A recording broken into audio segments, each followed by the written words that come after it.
إيه اللي بيحصل في جرينلاند؟ ترامب مش عايز جرينلاند عشان يعمي أمريكا ولا حتى عشان المعادن، بل عشان سبب تاني أغرب وأخطر من كل ده. الموضوع ملوش علاقة بالصين ولا روسيا، ومفيش أي تهديد حقيقي على الجزيرة من الاتنين.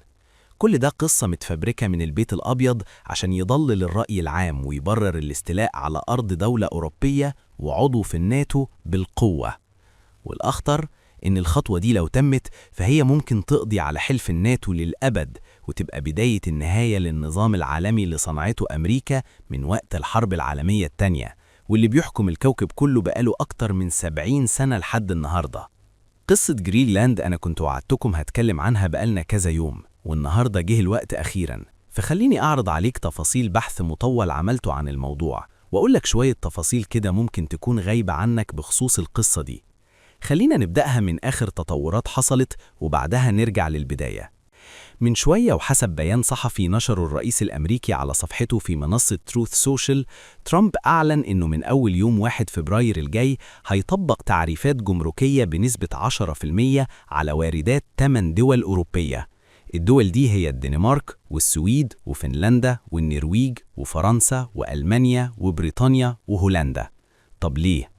حسب كلام ترامب في البيان بتاعه، هسيبهولك بالكامل تحت في أول كومنت، فهو بيفرض الرسوم دي عشان الدول دي واقفة ضد أمريكا في محاولاتها لضم جزيرة جرينلاند التابعة للدنمارك اللي هي عضو في حلف الناتو. وعشان كده فترامب شايف إن الدول دي بتلعب لعبة خطيرة، وإنهم لازم يتراجعوا ويتواصلوا مع الولايات المتحدة لاتفاق للحصول على جرينلاند عشان أمريكا محتاجاها. ولو ما وصلوش لاتفاق فالرسوم هتزيد وتبقى 25% في بداية يونيو. طب معلش، هي أمريكا أصلاً محتاجة جرينلاند ليه؟ وليه ممكن أمريكا اللي أسست حلف الناتو كله وتعتبر هي القائدة بتاعته تهدد بالاستيلاء على أرض تابعة لدولة أوروبية من ضمن الحلف بالقوة العسكرية؟ السبب اللي بيقوله ترامب غريب شوية. بيقولك إن في تهديد على أمن العالم كله لو الجزيرة دي ما بقتش أمريكية، وإن الصين وروسيا حالياً شغالين على إنهم ياخدوا جرينلاند ويحتلوها، وإن أمريكا لازم تسبق وتسيطر عليها عشان تحمي أمنها القومي وأمن أوروبا كلها. والنهاردة في البيان بتاعه ترامب ذكر إن الولايات المتحدة عايزة تاخد جرينلاند عشان تبني على أرضها جزء من منصات الصواريخ الخاصة بنظام القبة الذهبية الجديد اللي بيبنيه، واللي هو عبارة عن نظام دفاع جوي جديد شبيه بنظام القبة الحديدية الإسرائيلي، لكن هيغطي أراضي أمريكا وكندا كلها. وبتقول التقديرات إنه هيتكلف ما يصل إلى تريليون دولار كاملين. طيب، يعني ترامب عايز جرينلاند عشان ياخدها قبل ما الصين وروسيا ما تستولي عليها، وعشان يبني عليها منصات دفاع. كلام منطقي وميكس سنس شوية، بس هل هو صحيح فعلا؟ الحقيقة يا صديقي إن كل الكلام ده كذب، وكذب كبير كمان. إزاي؟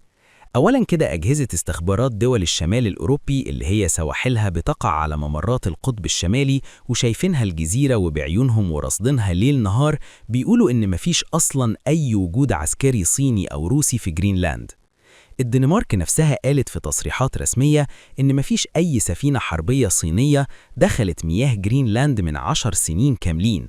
وروسيا حالياً مشغولة في أوكرانيا ومش مهتمة ولا لاقية نفسها أصلاً عشان تروح تحتل جرينلاند وتدخل في حرب مع أوروبا كلها. الشيء الوحيد اللي بيربط الصين بجرينلاند هو إن الشعب الصيني بيروح لها سياحة والحكومة بيشتروا منها سمك.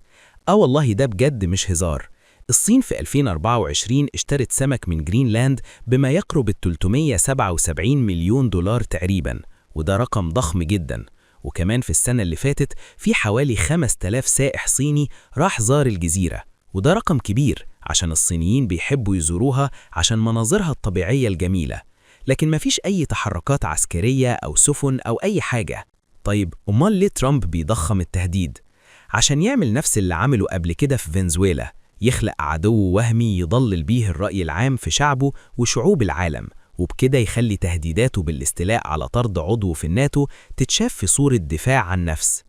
طب ثانية واحدة، في ناس بتقول إن السبب اللي بيخلي ترامب عايز يستولى على جرينلاند هو إنها عندها كمية كبيرة جدا من المعادن النادرة اللي أمريكا محتاجاها دلوقتي عشان صناعات التكنولوجيا الحديثة، واللي الصين منع تصديرها وحط عليها قيود جمركية وحظر تصدير. مش ده ممكن يكون السبب؟ سؤال وملحوظة حلوة عزيزي القارئ، ونظرياً الكلام ده من بره يبان شكله مظبوط. لو بصيت على جرينلاند هتلاقي إنها فعلاً بتحتوي على كميات ضخمة من المعادن النادرة، وعندها واحد من أكبر الاحتياطات في العالم كله، وده ممكن يكون كنز استراتيجي بالنسبة لأمريكا اللي بتعتمد على الصين بشكل كامل في استيراد وتكرير المعادن النادرة. يا باشا، ده أمريكا ما بين 2020 و 2023 استوردت حوالي 70% من إجمالي احتياجها من المعادن النادرة من الصين، نفس الصين اللي قافلة عليهم الحنفية دلوقتي. فالكلام طبعا يبان منطقي، نستولي على جرينلاند وناخد المعادن بتاعتها ونبقى كسرنا نقطة القوة والضغط اللي مسكاها الصين علينا. بس المشكلة إن كل الكلام ده بلح، ملوش أي أساس من الصحة. مشكلة المعادن النادرة يا صاحبي مش في الحفر ولا في استخراجها، المشكلة في التكرير والمعالجة. المعادن دي بالفعل موجودة بكميات كبيرة عند كذا دولة في العالم، وموجودة عند أمريكا نفسها، لكن المشكلة الكبيرة هي إن التكنولوجيا اللي محتاجينها عشان يعالجوا المعادن دي ويستخلصوا عناصرها النقية اللي بتدخل في الصناعات، الصين محتكراها تقريباً. أيوة، الصين مسيطرة على أكتر من 90% من معالجة المعادن النادرة في العالم حسب تقارير اقتصادية لبلومبرج. أمريكا نفسها بتطلع خام وتضطر تبعته للصين عشان تعالجه. يعني المشكلة مش في وجود المعادن أصلاً. وخد عندك التقيلة، جرينلاند أساساً منطقة قطبية وجوها وبيئتها شديد التطرف، درجات الحرارة بتوصل ل40 و50 تحت الصفر، والجزيرة كلها تقريباً عبارة عن جليد تقيل وكثيف بيوصل عمق قشرته في بعض الأماكن لمسافة تقدر بالأميال تحت الأرض. ده غير إن الجزيرة كلها ما فيهاش أي بنية تحتية صالحة للاستخدام في عمليات استخراج معادن ضخمة زي دي. مفيش طرق ولا كهرباء ولا موانئ صالحة، وحتى موسم العمل اللي ينفع يشتغل فيه العمال هناك هو أقل من 4 شهور بس في السنة، والباقي درجات الحرارة فيه بتبوظ المعدات، وبتكون الجزيرة كلها فيه في ظلام دامس لفترة بتوصل ل4 شهور في السنة. أيوة، جرينلاند عشان قريبة من القطب الشمالي فهي بيعدي عليها أوقات طويلة من غير شمس أصلاً، وبتفضل غرقانة في ظلام دامس لفترة بتوصل ل4 شهور في السنة. فتخيل التكاليف المطلوبة عشان تستخرج المعادن من هناك هتبقى عاملة إزاي؟ وفوق كل ده حسب الدراسات فالمعادن نفسها هناك ملوثة باليورانيوم، واستخراجها خطير على البيئة لو ما تمش معالجتها بتقنيات صعبة ومكلفة، والصين تقريباً بتحتكرها. وسكان جرينلاند نفسهم حاطين قوانين بتمنع التعدين ده، ولو شركات أمريكية راحت عدنت هناك هتدفع تعويضات بمليارات المليارات وهتبوظ البيئة كمان. ده يورانيوم مشع حضرتك، يعني مش هزار.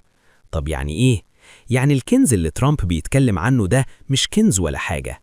وعايز أقولك إن من قريب في عالمة بيئية ومتخصصة في الشؤون القطبية اسمها ريبيكا بينكس قالت في تشهيداتها لياها قدام الكونجرس الأمريكي إن فكرة التعدين في جرينلاند هي أقرب للخيال العلمي. وعالمة ومتخصصة تانية اسمها مالتا هامبرت قالت إن التعدين في جرينلاند هو أسوأ من التعدين على القمر وأكثر صعوبة وتكلفة. هسيبلك التصريحات بتاعتهم تحت في المصادر. طبعاً هتقولي خلاص نسيبنا من المعادن، ترامب عايز الجزيرة زي ما قلنا عشان يبني عليها منصات دفاع جوي بتاعة القبة الذهبية بتاعته.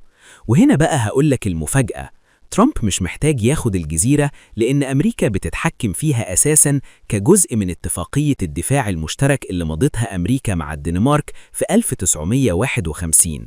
أيوان، أمريكا أساساً مسموح لها تطير من فوق أجواء جرينلاند وتبني عليها قواعد عسكرية وتحط عليها قوات وجنود وتتحرك عليها وعلى المياه المحيطة بيها بحرية تامة بدون الحاجة لدفع أي تعويضات للدنمارك. يعني عمو ترامب، لو أنت عايز تبني عندنا تعال بس قول لنا وإحنا عيوننا ليك. إنما أنت عايز الجزيرة ليه بقى مدام مفيش أي سبب منطقي للموضوع؟ هنا بقى يا صاحبي نيجي للتفسير الصادم، وهو إن الموضوع كله عبارة عن احتمال واحد بس من 2. الاحتمال الأول اللي هو بعيد شويتين 3 بس في ناس بتتكلم عنه بجدية من ساعة ولادته الأولى ما تستغربش، هو إن ترامب أصلاً عميل روسي، جورباتشوف جديد بس أمريكي المرة دي. أصل اديني سبب تاني يخليه يبقى عايز يفكك حلف الناتو ويدمره من خلال إنه يعتدي على أرض دولة عضو فيه، فبالتالي تضطر الدول الأوروبية لتفعيل أرتيكل 5 في الميثاق للدفاع عنها ويدخلوا في مواجهة عسكرية مع مؤسس الحلف كله، وبكده الحلف يتدمر ويتفكك بالكامل، وده بيصب بشكل مباشر في مصلحة روسيا. الكلام ده في ناس بجد بتقوله على إكس في السوشيال ميديا الغربية، وأنا بنقلهولك بس أسفاك. طب الاحتمال التاني؟ الاحتمال التاني يا صاحبي هو إنه بيرمي كارت ضغط وتخويف للأوروبيين، عايز يخوفهم ويحطهم في موقع الحصار. هل فعلا يا أوروبا ويا ناتو هتخاطروا بإنكم تحاربوا أمريكا نفسها اللي جيوشكم كلها مجتمعة ما تقدرش تقف قدامها، وتخسروا الحلف وتدمروه بإيديكم، ولا هتدوهاني ببساطة وبكرامتكم؟ دول أوروبا قالت له لأ، وكلهم دلوقتي بيبعتوا قوات وجنود محدودة جدا للجزيرة عشان تدافع عنها، وترامب نفسه سخر منهم وقال إنهم باعتين كلبين وزلاجة جليد، يعني نفرين وطفاية بالمعنى الشعبي كده عندنا في مصر. وفي احتمال تالت أغرب بس ممكن تفكر فيه برضو، هو إنه بيهدد بموضوع جرينلاند ده وبيرمي عليهم ضغط كبير عشان يقيدهم بيها على التدخل في ضربته القادمة على إيران وغزو المحتمل، اللي هو من الآخر هتساعده في غزو إيران أو ضربها، أو على الأقل هتساعده اقتصادياً، مقابل إني أسيب لكم جرينلاند وحلف الناتو. وطبعاً في احتمالات تانية ما تكلمناش عنها وهنسيبها الفيديو منفصل، زي احتمال إنه عايز يسيطر على ممرات الملاحة القطبية اللي بدأت تتكون دلوقتي بعد ذوبان الجليد، واللي في المستقبل هتغير شكل التجارة في العالم كله، ويمكن تنافس قناة السويس كمان. وده قصة كبيرة لوحده وهحكي لك عليها في فيديو منفصل. وكمان ما تنساش ملفات إبشتين اللي بيحاول يخفيها ومش عايزها تظهر، وبيعمل أي حاجة عشان يشتت انتباه الناس عنها. فيا ترى إيه الاحتمال الأوقع في رأيك؟ ترامب عميل روسي أو على أقل تقدير متعاون مع الروس وجاي بينفذ أجندة روسية، ولا بيرمي كارت إرهاب لأوروبا عشان إيران؟ ولا الموضوع مش ده ولا ده وكله بيتعلق بالممرات الجديدة اللي بتتكون في القطب؟ هسيب لك كل المصادر اللي اعتمدت عليها في البحث ده تحت في الكومنتات، وعندي فضول أعرف رأيك في الموضوع. ولو وصلت لهنا ما تنساش تعمل شير عشان يوصل لغيرك،